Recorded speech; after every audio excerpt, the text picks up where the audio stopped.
But we're optimistic under a Trump presidency. You have a ceasefire in the Middle East. That's good for inflation. That's good for lowering oil prices.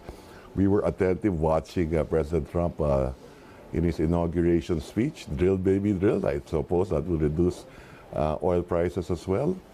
One of the first major phone calls made by Secretary Rubio upon his assumption was to the Philippines, reinforcing the U.S. commitment, ironclad commitment on our mutual defense treaty.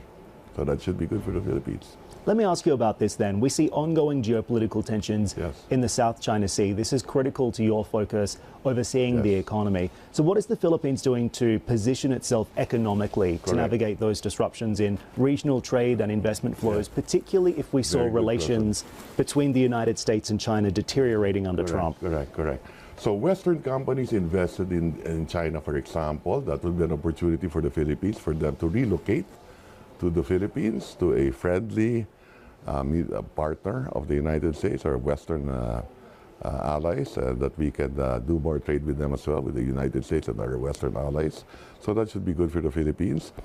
And to ensure that, the Philippine legislature passed also a new law called Create More, which provides for a fiscal incentive framework that is very liberal in terms of giving a lower 4 to 7 years income tax holiday, 10 to 20 years of lower income tax rates. And if you invest something like 50 billion pesos, less than $1 billion in the Philippines, we could provide you incentives for up to 40 years. Bespoke incentives, so to speak, that the president can provide. Okay, that's great, but it doesn't address the question, which was, what about these territorial disputes in the South China Sea that undermine investor confidence in the Philippines? Well, as I did mention earlier, Secretary Rubio already said that the United States, that the Philippines can be assured of ironclad commitment on its mutual defense treaty. So we don't expect much problems in the West Philippine Sea.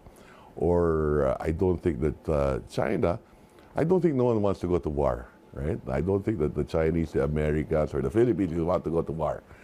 And so we don't really expect that China, as far as we're concerned, we don't expect that China will go to war in Taiwan as well, right?